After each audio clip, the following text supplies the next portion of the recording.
Deep within the swampy bowels of government, Congresswoman Ilhan Omar made dismissive remarks about 9/11 while speaking in support of the terrorist front group CARE. When wicked President Trump wickedly attempted to distort Omar's remarks by wickedly quoting them exactly, Omar rushed from the room and quickly donned the costume that revealed her to be the superhero, Victim Girl. Yes, Victim Girl, strange refugee from a crap-hole country, taken in by the generosity of the United States. Victim Girl possesses the superpower to spew ungrateful, hate-filled, and destructive garbage while still portraying herself as the victim. Joined by her two congressional companions, other Victim Girl and yet another Victim Girl roams the metropolis of Washington, D.C., trying to undermine our way of life, destroy the state of Israel, and wreak havoc on the economy while whining like a spoiled brat when anyone criticizes her for it. In her latest adventure, Victim Girl was criticized for dismissing the slaughter of 3,000 innocents while speaking to Hamas funders CARE, then immediately played the victim. Other Victim Girl rushed to her aid by quoting a poem written against the Nazis, a group as evil as the people CARE helped support. The poem says, quote, "First they came for the ignorant, hate-filled, anti-Semitic wretches, but I said nothing because I was not an ignorant, hate-filled, anti-Semitic wretch." Or okay, maybe I was, and maybe I didn't say nothing, but a facile comparison of conservatives to Nazis always works in the media, unquote. Evil supervillain Dan Crenshaw was next to unfairly quote Victim Girl exactly, but yet another Victim Girl struck back by whining, quote, "What has Dan Crenshaw ever done to stop terrorism besides joining the Navy SEALs, going on 3 tours of duty, and losing his eye in an IED explosion," unquote. That showed Crenshaw. Yes, as long as ignorance, socialism, anti-Semitism, and rationalization of Islamist terror can be found in the Democrat Party, America knows it can always look to the skies and see Victim Girl. And isn't that swell? Trigger warning, I'm Andrew Klavan, and this is The Andrew Klavan Show. I feel hunky-dunky, life is tickety-boo. Birds are winging, also singing hunky-dunky-doo. Ship-shaped, ipsy-topsy, the world is zippity-zing. It's a wonderful day, hurrah, hooray! It makes me want to sing. Oh, hurrah, hooray! Oh, hooray, hurrah! You know, a funny quirk about human beings is that they like to think of themselves as having overcome challenges, even when they haven't. Every time some actress wins an Oscar and I hear her say, "They said it couldn't be done," I always want to ask, who? Who said that? Name one person who said you couldn't make a movie with $75 million and a major studio behind you. If someone is something other than a white Protestant male, we have to hear how she's the first one-armed Lithuanian lesbian to cross the street or whatever, as if great forces were amassed to stop such people from doing whatever boring thing they just did. The fact is, no one in America is trying to stop anyone from doing anything, except maybe from destroying this great country where anyone can do anything. The struggle for inclusion is over. It has been for a generation. Today, the struggle is unreal. If you want to fight for social justice, you have to hunt down some guy who feels bad about himself because he's dressing up in women's clothes and looks like an idiot and wants to blame it on you, just to convince yourself you're in some sort of epic struggle. Why? Because struggle can give life meaning. Ease can make people feel unheroic and almost irrelevant. That's why many people were excited by the start of World War I. It gave them a sense of purpose. And in service to that sense of purpose, they went out there and destroyed the greatest civilization that had existed on Earth up to that time. Which reminds me of the present moment. We're going to talk about that in just a minute. But first, let us talk about the fact that you spend money like crazy because you're using credit cards and you do not know how much you're spending. I do this all the time. The credit card is so easy. You put in the number, you tap a couple buttons, it's gone. And then the bill comes due, and if you don't pay it right away, the credit card card interest is unbelievable. Take a look at the back of your credit card and you'll see what the interest is. It is not to be believed. But if you go to Lightstream and get a credit card consolidation loan, you can get a fixed rate as low as 6.14% APR with autopay. You can get a loan from $5,000 to $100,000, and there are no fees with Lightstream. You can even get your money as soon as the day you apply. Plus, Lightstream is a division of SunTrust Bank, one of the nation's largest financial institutions, so you can have complete peace of mind. If you want to save more, my listeners can get an additional interest rate discount. The only way to get this discount is to go to lightstream.com/Andrew. That's LIGHT STREAM.com/Andrew. This is subject to credit approval. Rate includes 0.50% auto pay discount. Terms and conditions apply, and offers are subject to change without notice. Visit lightstream.com/Andrew for more information. So we got Knowles is going to come on and talk about how someone attacked him besides me and Ben, to find out what he was going to say before they unleashed that attack on him. You know, when you look back at the era before World War I mean, this was a civilization in Europe that had just risen to a peak no other civilization before. More science, more social reform, very good morality, peace, a lot of peace, especially in England. And you found people writing poems and writing works of art in favor of war. So like Tennyson, before the Crimean War, wrote this poem, Maud, or after the Crimean War, wrote this poem, Maud, about this very neurotic love affair. Great poem, by the way. If you ever want to read it, it's just a terrific, terrific story poem. And at the end, after this neurotic love affair all goes wrong, the guy goes off to the Crimean War, and he's thrilled. You know, he says, we have proved we have hearts and a cause. He says, let the war roll down like wind. We have proved we have hearts and a cause. We are noble still, and myself have awaked, as it seems, to the better mind. It is better to fight for the good than to rail at the ill. I have felt with my native land. I am one with my kind. I embrace the purpose of God and the doom assigned. Magic Mountain, too, famous novel by Thomas Mann, ends with the hero, after years of languishing in this TB ward, goes off to World War I, and he's just thrilled. You know, it's just the kind of triumphant journey into the meaning of war. If you look at what's happening today in Trump's America, the answer is nothing. I mean, Scott Adams made this point, excellent point, very good observer, Scott. He made the point that there's no news. I mean, for the last 3 weeks, 4 weeks or so, it's been tough to do this show because nothing is happening. That's how good a President Trump has been. He has made there no news because, as we all know, bad news is news. I mean, that's what they report. The economy still doing well, sometimes going up a little bit, sometimes a little blip, but it's really doing very well. No new wars, no big acts of terror. We're really actually this country is doing quite well. And I've noticed, by the way, that on the right, this has had some kind of effect. I've noticed some of the maybe, let's say, more unstable people on the right are losing their minds. I'm not going to mention names because I don't like to attack my own kind, as it were. You know, that Reagan's 11th commandment, you shall not attack your fellow Republicans. But I've noticed there are people who are going crazy, suddenly coming up with these wild conspiracy theories on the right, kind of racial things that I think conservatives should all reject entirely and usually do. But on the left, this make-believe struggle continues, this struggle against injustice. Everybody is a victim. Everybody is having a problem. You know, like, what's the problem? What is the problem? Who is bothering you? If it's just the fact that people don't think you're a man when you're a woman, or vice versa, you know, if that's your worst problem, go get a job. You know, if that's your worst problem, stop complaining, go do something of worth. This thing with Ilhan Omar is just a perfect example. Ilhan Omar is not a good person. She is not a good person. She should not be in government. She is not a supporter of the America that took her in after her family came over here from Somalia. And she gave a speech, I guess, last month in Los Angeles before CAIR, C-A-I-R, and it had included this little clip that has driven everyone crazy. It's cut one. CARE was founded after 9/11 because they recognized that some people did something and that all of us were starting to lose access to our civil liberties.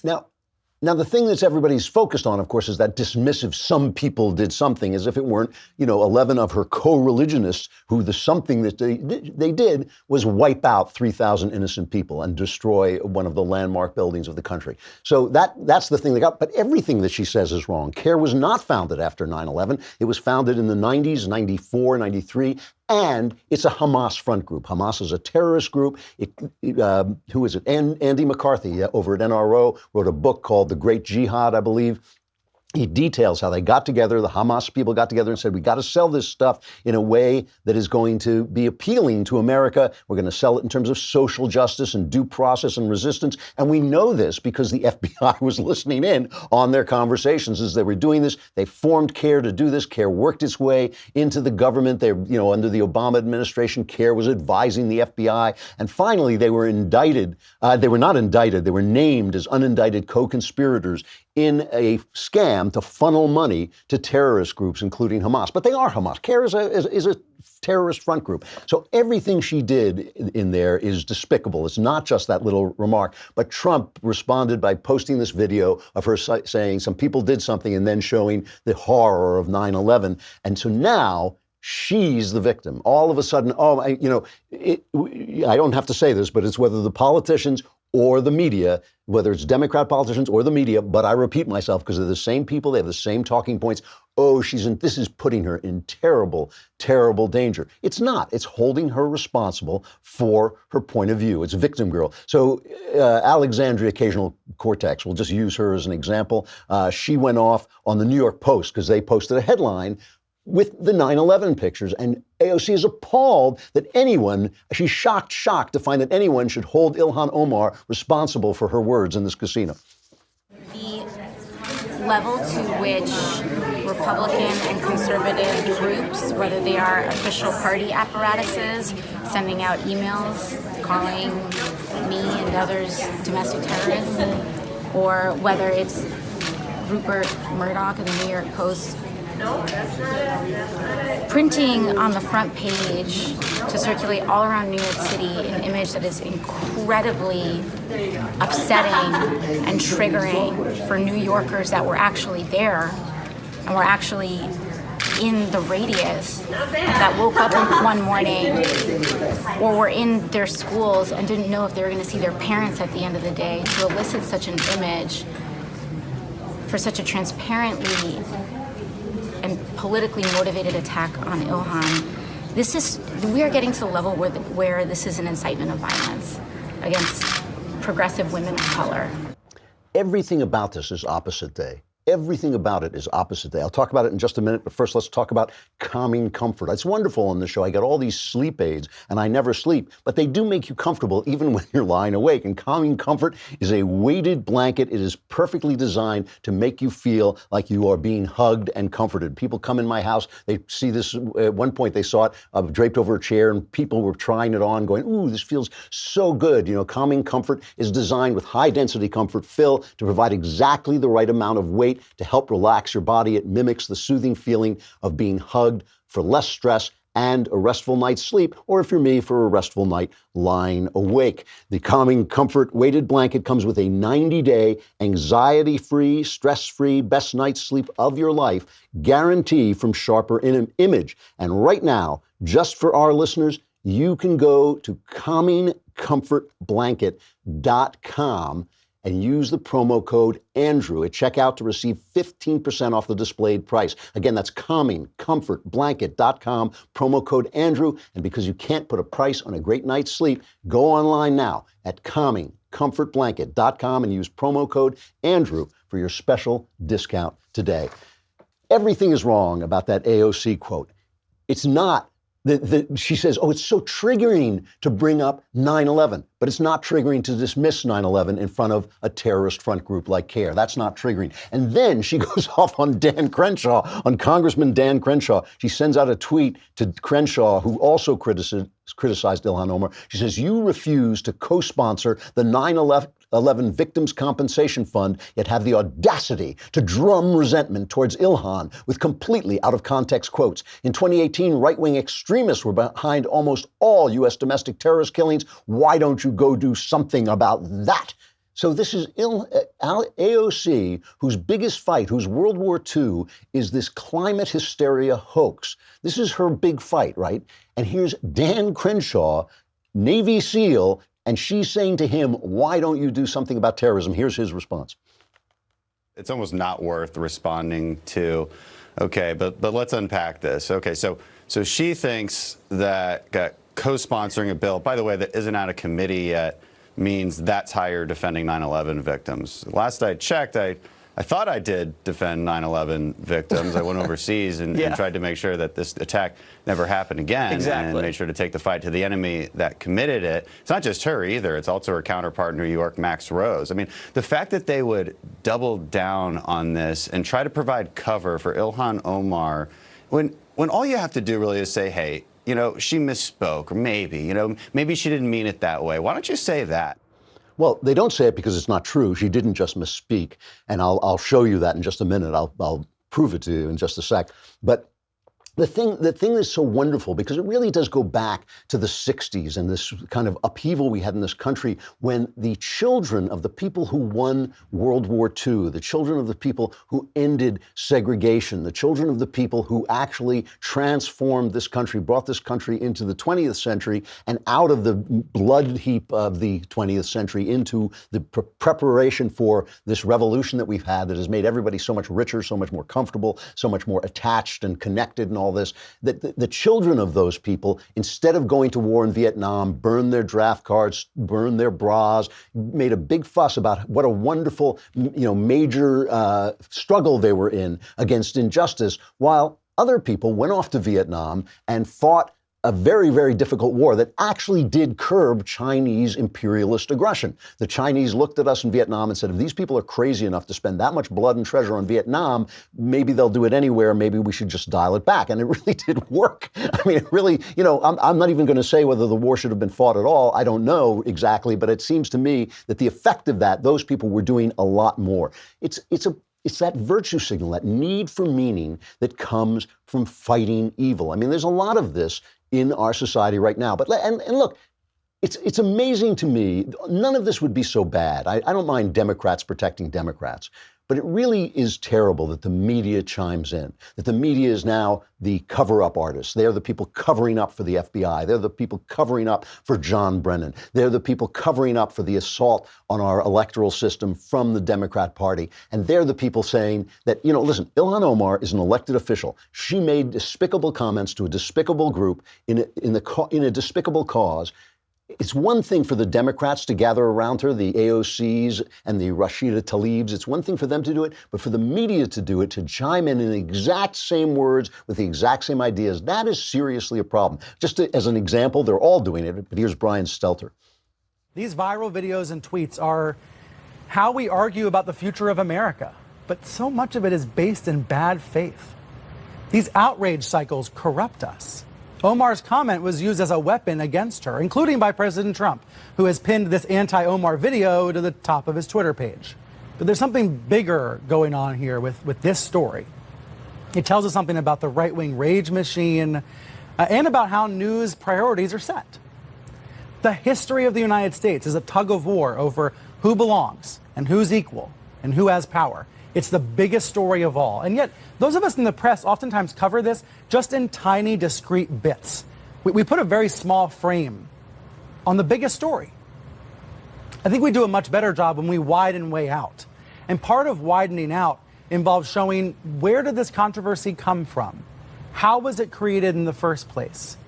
Who created it? Who stands to benefit from being created and who stands to lose? Who stands to suffer? Okay. Fair enough, Potato Head. Let's take a look at where this came from, all right? Because the idea is she was just misspeaking. She was just taken out of context. It's so unfair. We're putting her in danger. But remember, she is an elected official. She is there. When she speaks, we can criticize. When she speaks, the president can criticize her. I mean, she is a person responsible to the people, responsible to the process. So Brian Stelter is defending her, talking about a right-wing rage machine, instead of talking about the actual thing she says and what she represents. Again, elected official. Let's go back to 2013. Now, by the way, I want to just mention that some of this stuff, some of these links came from The Federalist. I believe it's, what's his name? Warren Henry. Warren Henry wrote a very good piece about this in The Federalist. You should check it out. The Federalist, a very good venue. And I just want to give him credit for some of this stuff. But this has been making the rounds all over the place. This is a 2013 interview where she's talking about a professor and the way he spoke about terrorist groups. But don't just listen to the affect, the laughing at these terrorist groups, these laughing at these people who slaughter Americans and slaughter innocents and slaughter innocent Muslims as well. Don't just listen to that. Listen to the actual thing she says. It was the thing that was interesting in the class was every time the professor said Al-Qaeda, he sort of like his shoulders went up, and you know, yeah, he's in command here. Al-Qaeda, you know, Hezbollah. He's an expert. And it was, you know, what's his name? What put his name on the area? Where does he live? Saying his name. Yeah. You probably get to see him on CNN. And, yeah, of course. I love those guys. But you know, but it is that you don't say America with an intensity. You don't say England with an intensity. You know, you don't say the army with an intensity. Qaeda. But you say these names because you want that word to carry weight.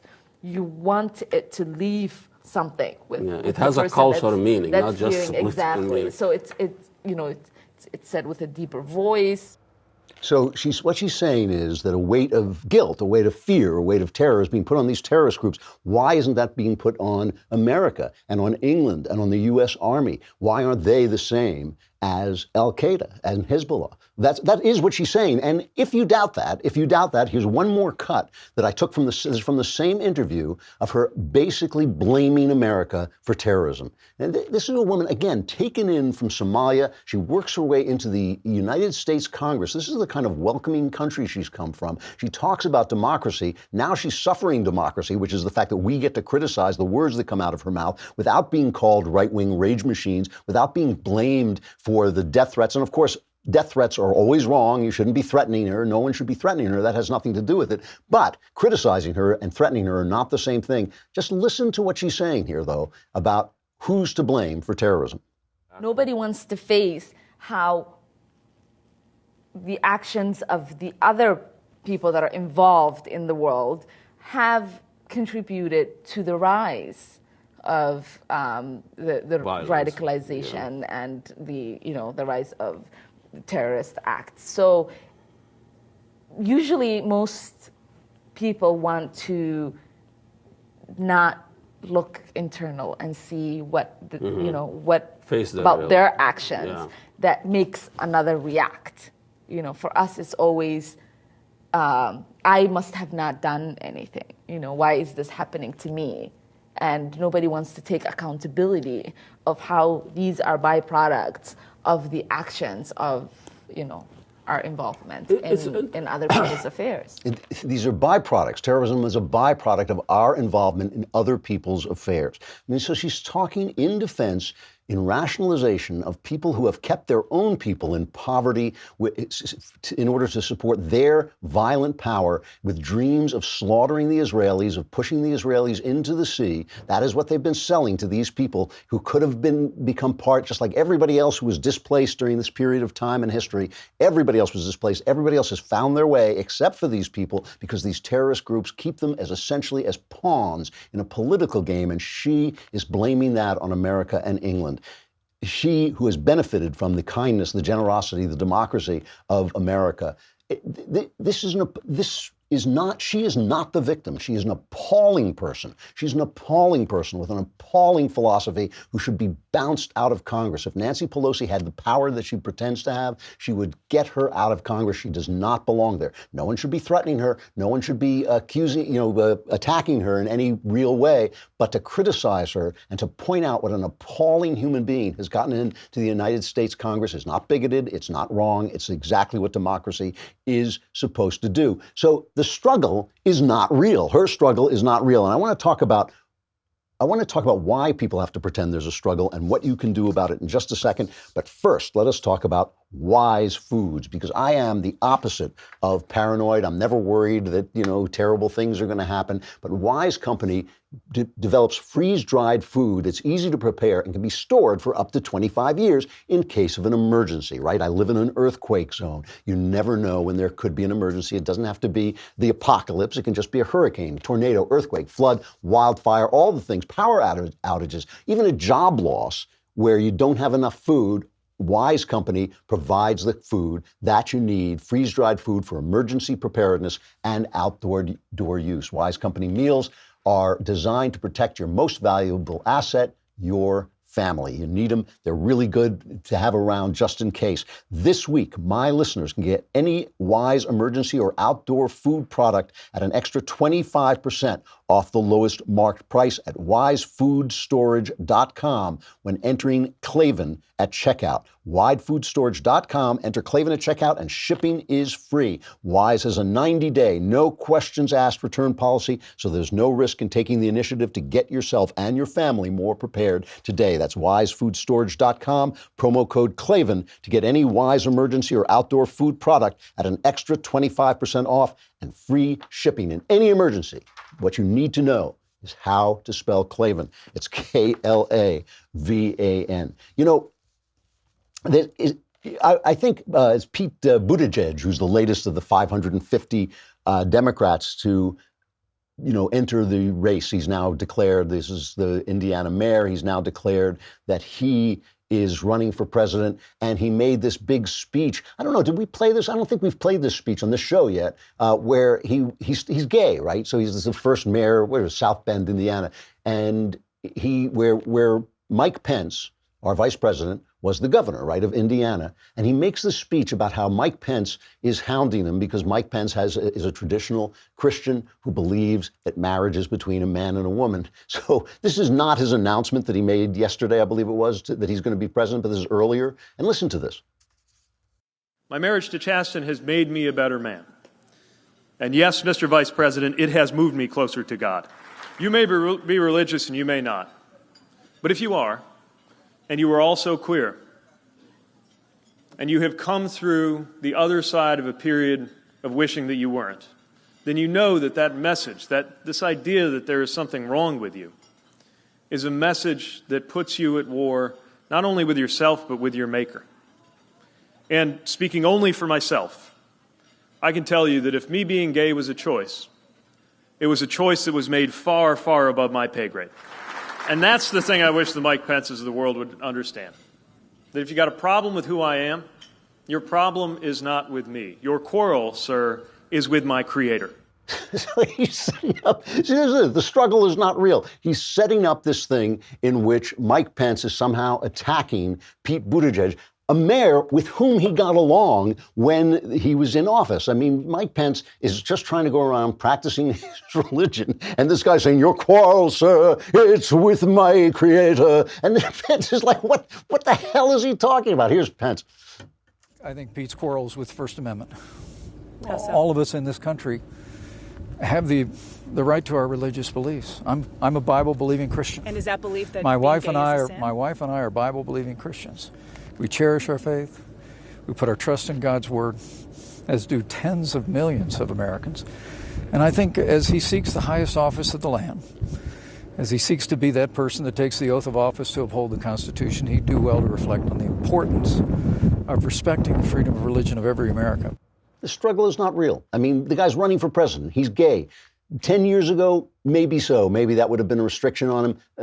No one cares. This is when Obama was running for president. Everybody said, oh, the first black president. I was thinking, it's nice to get a first black president, but I knew he could get elected. I knew people would vote for him. People really don't care. That struggle is over. The struggle for inclusion is over. Everybody gets it. Fine. But they still have to do it to supply meaning for their lives. And by the way, sometimes the struggle is an actual invention, like with the tax cut. They've been complaining about, the New York Times, a former newspaper, ran a piece today. Face it, you probably got a tax cut. Face it. That's the headline. Studies consistently find that the 2017 law cut taxes for most Americans, but most of them don't buy it. If you're an American taxpayer, you probably got a tax cut last year, and there's a good chance you don't believe it. Ever since President Trump signed the Republican-sponsored tax bill in December 2017, independent analyses have consistently found that a large majority of Americans would owe less because of the law. Why not? Why don't people believe it? It's something like just 20% were certain that they had gotten a tax cut. This is the New York Times speaking, right? To a large degree, the gap between perception and reality on the tax cuts appears to flow from a sustained and misleading effort by liberal opponents of the law to brand it as a broad middle-class tax increase. Well, who could have done that, my friends? Who could have done that? It's the New York Times. New York Times had a big, this is August, their big op-ed with the graphs and the things that move when you look at it on your iPad. You know who the tax cuts helped? Rich people. That's what they say.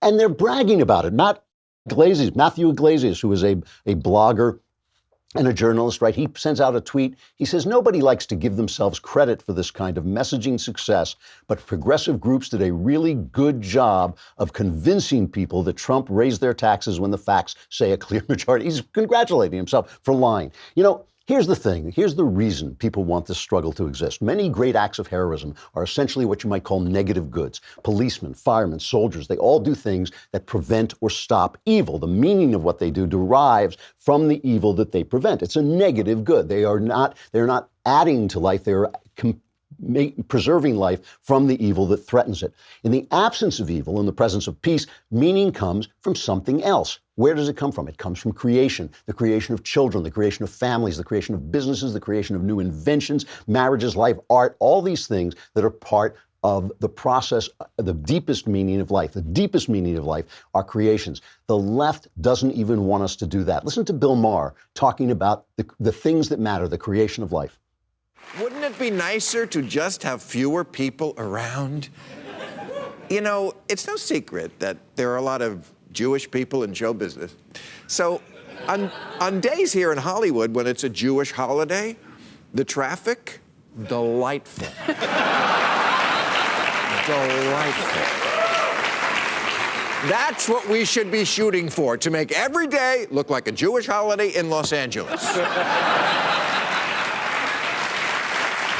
So, please, masturbate, don't procreate.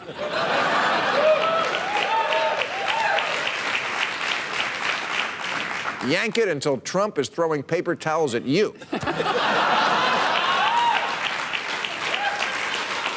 And remember, the best thing you can do for Earth is not have kids die and stay dead.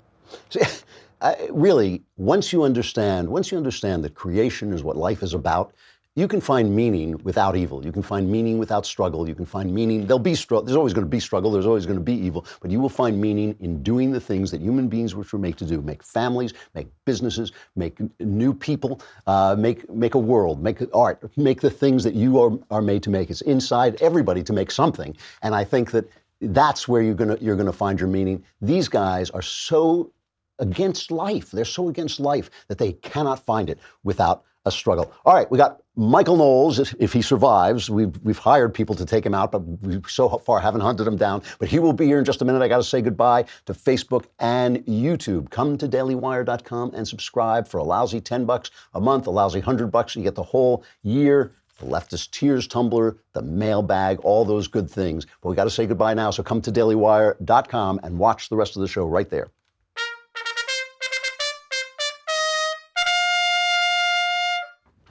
All right, so Knowles was going to give a speech called "A Man Is Not a Woman," and this controversial speech got him attacked. Do we have the video of his attack? Well, it's very difficult to use my platform when people use the heckler's veto to try to shut up any opinion that disagrees.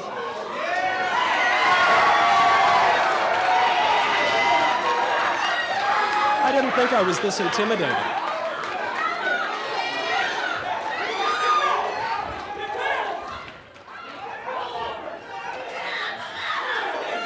I believe that gentleman just threw paint on me.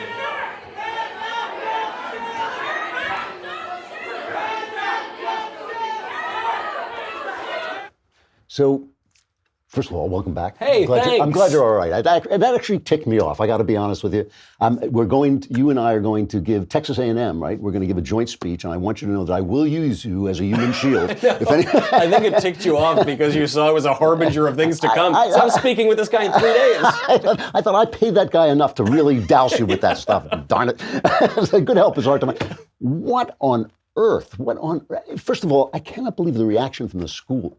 The reaction from the school was outrageous. Yeah. So what we heard the next morning from the chancellor of the university, Molly Agrawal, I expected some sort of apology. I'm sorry that an invited speaker had to face this.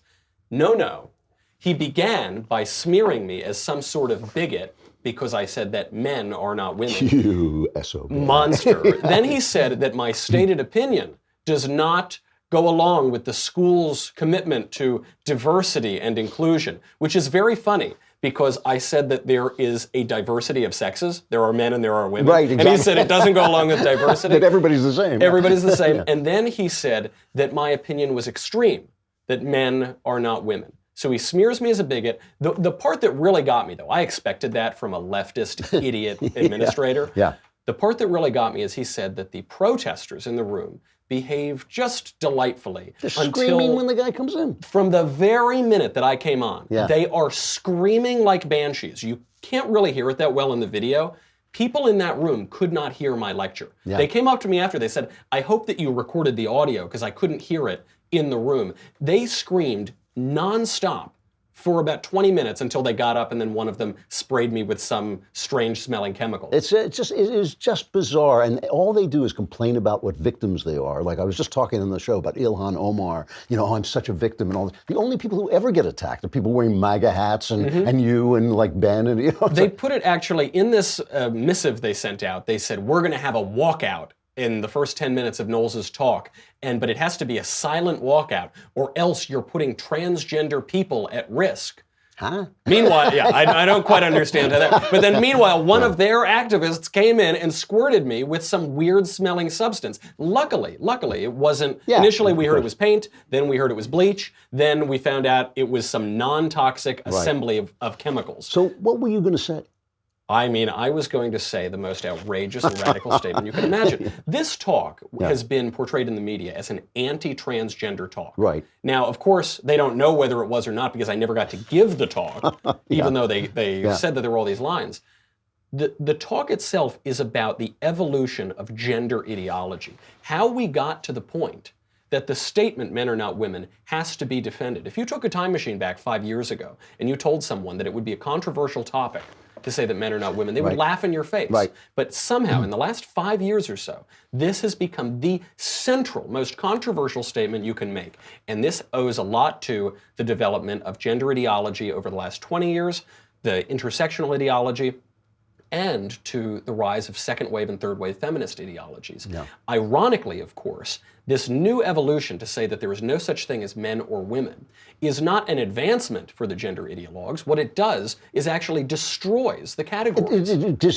Lesbians complain about it because they say to be a lesbian is to be a woman attracted to another woman. That's the definition of being. If there's no women, what are you? Feminists complain about feminists it too. Of course. There was a feminist woman, Megan Murphy. You notice that no matter what happens, the women get the short end. Yeah, it's kind of funny how this always seems to happen. There was a woman who's the editor of the Feminist Current, a Canadian feminist journal, Megan Murphy. Okay. She was banned from Twitter for hateful conduct because she said men are not women. Really? And what is feminism? Feminism is a terrible ideology, but on its own terms, feminism is the exploration of what it means to be a woman, what it means to be a wife and a mother and a single woman, from the perspective of women. Right. And what is the transgender ideology?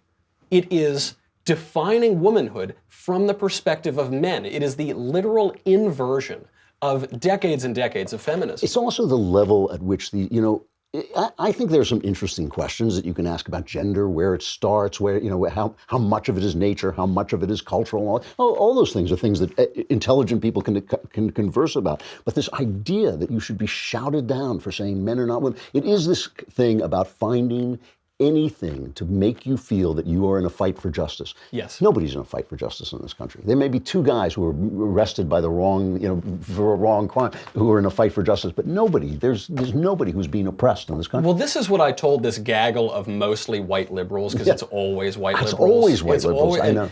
They start screaming at me and F you, and as they were walking out, I said, I know you're so terribly oppressed. I know your life is so hard. You have to live in the freest, most prosperous country. You have to attend a beautiful university. You have to go to lectures voluntarily. You're so oppressed. And they screamed back at me with the earnestness of a maniac. They said, I am oppressed. Really? Yes. Well, I noticed in the video, this guy comes in and he takes a shot at you, right?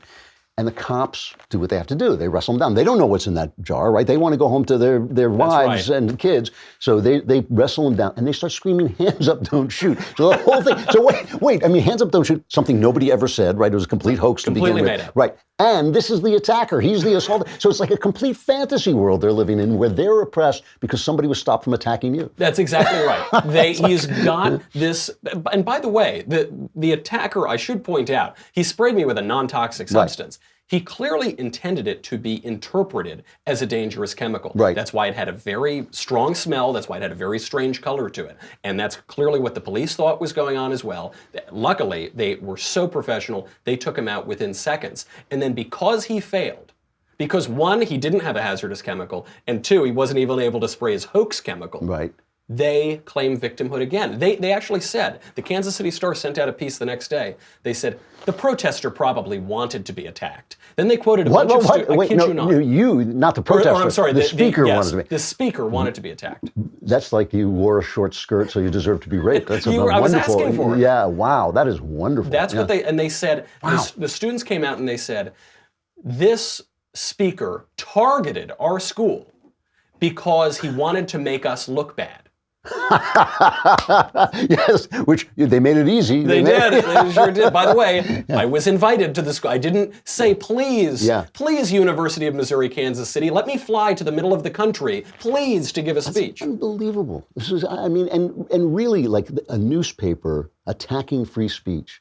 It's like, can they not think far enough ahead? You know, it's like the Japanese joining the racist Nazis in World War II. Like, could they not think far enough ahead to think maybe yellow people shouldn't join white supremacists? You know? I mean, who do they think they'll come for next? I mean, this is the issue. The editor of that paper, the Kansas City Star, is a guy named Mike Fannin. The chancellor of the university, a guy named Molly Agrawal. The same principle that Mike Fannin is exhibiting, Molly Agrawal does, which is, if you're not going to defend the exchange of ideas on campus, what do you think is next for your university? Right. What do you think you're doing? Yeah, and what happens when you have a guy who writes an op-ed in your paper who doesn't agree with it? What are you talking about on the show? So I'm going to be giving a history of violence. Now, I mean, I'll recap. I can go into a little more detail exactly what happened, but then I want to put it into the broader context of the incitements to violence. Because as far as I can tell, the only guy in the last 3 days who someone tried to attack is me. I know. And they're saying Ilhan Omar. They're saying this person and that person. And the conflation of speech with violence is at the core of it here, and we're going to talk about how that came to be. And as you know, we feel here at the Daily Wire that only Shapiro and I get to attack you in any way, shape, or form. Anyway, I'm glad you're all right. I mean, seriously, it really did bug me that they allowed it to happen. And the fact that they're not standing up for you, even the people who disagree with you, is like a violation of American ideals. Well, that's even I'm standing up for you. I can't stand you. And I'm so honored by your saying that. I cannot wait to be your human shield tomorrow night at Texas A&M. That's all I ask. I'm not. All right, a final reflection. Obviously, so much happened yesterday. Tiger Woods won the Masters, which was kind of amazing. Somebody, Matt's Idea Shop, put up a Twitter of Tiger Woods at his lowest, saying Obama's America, and Tiger Woods winning the Masters, getting the green jacket of Trump's America, which I thought was absolutely hilarious. Game of Thrones came back on. We're not going to say anything about it yet because I don't want to give anything away. But if you haven't watched this show, The Highwaymen, I wouldn't call it great. It has two great performances in it. Woody Harrelson and Kevin Costner are both terrific. Costner plays Frank Hamer, who hunted down Bonnie and Clyde, two psychopathic killers who were romanticized. They were romanticized in the famous Arthur Penn, a movie starring Warren Beatty and Faye Dunaway as these beautiful characters who were hunted by society. In fact, they were psychopathic killers who killed people, innocent people helplessly, killed lawmen who were lying helpless in the street and just blew them away. They were absolutely terrible people, and Hamer shot them down. If you are interested in Frank Hamer, there is a book called Texas Ranger, The Epic Life of Frank Hamer, the Man Who Killed Bonnie and Clyde. It's by John Bosanecker. I read it. This guy lived, epic life doesn't begin to describe it. This guy fought everybody. I mean, as a Texas Ranger, he hunted down Mexican bandits and gangsters. It's interesting because one of the things that I really liked about the book that isn't in this show, The Highwaymen, is that Hamer was typical of his time and place in that he looked down upon black people. He didn't hate them. He actually liked many black people because they had helped him out in moments of struggle and need, and he understood that. It's not like he denied their humanity or anything or was hateful toward them, but he had the usual things that people thought about their inferiority. However, again and again, he stood alone like a guy in an old Western, an old Gary Cooper film, against lynch mobs, coming to get black people who probably in many of the cases were guilty of what they were being, what they wanted them to lynch him for. And he stood alone. At one point, he hid in a swamp with this guy, this poor black guy who was being hunted by the mob, and defended them. He stood in an epic battle to save a guy inside a jail as an entire town came to get him, came to take him down. Just an amazing description of the complexity of the human heart and how you can have beliefs that we might reject today.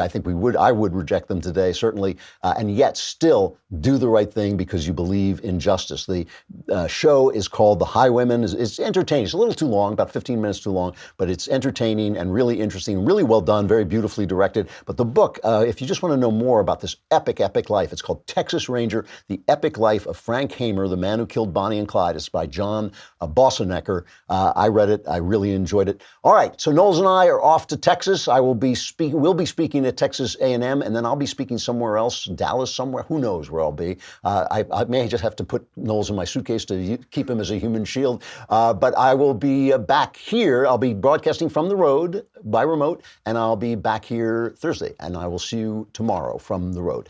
I'm Andrew Klavan. This is The Andrew Klavan Show.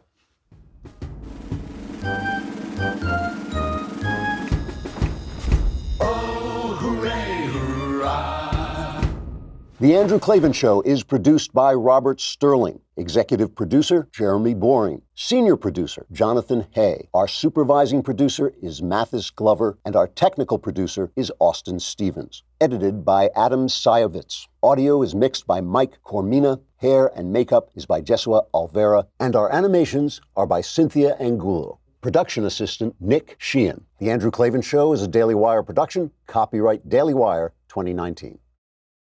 I'm Michael Knowles, host of The Michael Knowles Show. The left is crying crocodile tears over fake incitements to violence. Meanwhile, leftists regularly commit actual violence against conservatives, including little old me last Thursday. We will expose the left's grievance sham. Check it out at dailywire.com.